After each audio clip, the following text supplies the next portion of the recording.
In the digital dusk of our time, when silence is no longer golden but algorithmic, adolescence emerges not merely as a story, but as a scream muffled behind millions of screens. It doesn't begin, it intrudes. A knock, a door, a 13-year-old. And the illusion of safety shatters. This is not a tale we enter, it's one that barges in, uninvited.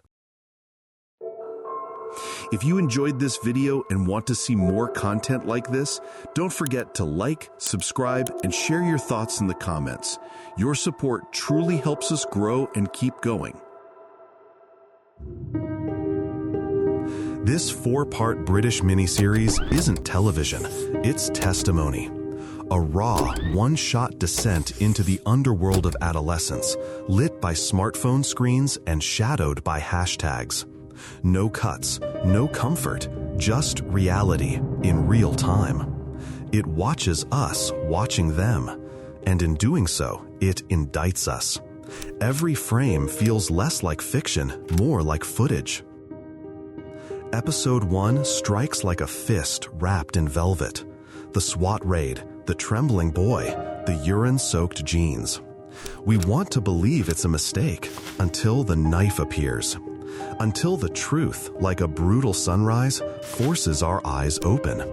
Violence doesn't erupt, it seeps. It bleeds into the frame the way fear bleeds into silence. In a single breath, the show strips away our expectations of innocence. Jimmy Miller isn't a monster, he's a mirror. And what we see reflected is uncomfortable. Masculinity taught not through love, but through likes.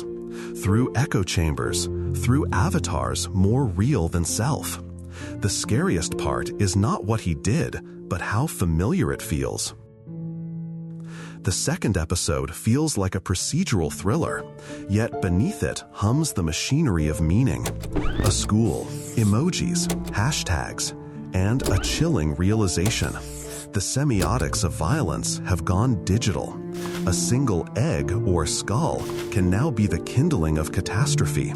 Language has mutated, and so has danger. Here, director Philip Barantini's camera becomes a ghost, drifting through hallways, slipping into classrooms, eavesdropping on a generation raised by bandwidth, not bedtime stories. This isn't merely about disobedient youth. It's about a culture that forgot how to raise boys before handing them the world. The lens doesn't judge, it grieves. The third episode is not a continuation, it's a confession. 7 months later, we meet Jimmy again, this time through the lens of a psychologist.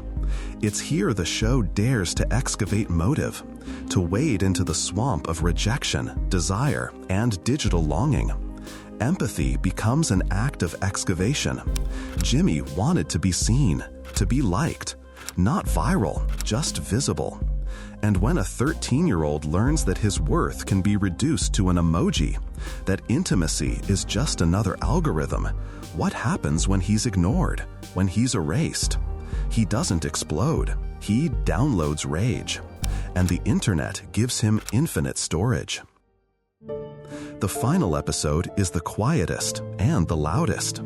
A family fraying at the seams. A birthday card from prison. A father drowning in guilt, not because he was absent, but because he was silent. The house still stands, but the home is gone. Grief here is louder than any scream. Adolescence isn't a warning, it's a reckoning. It doesn't tell us to fear our children, it dares us to listen to them, to sit beside them in the darkened glow of Netflix and talk, really talk, before the next Jimmy appears. And he will, unless we change. It's not too late, but it's almost.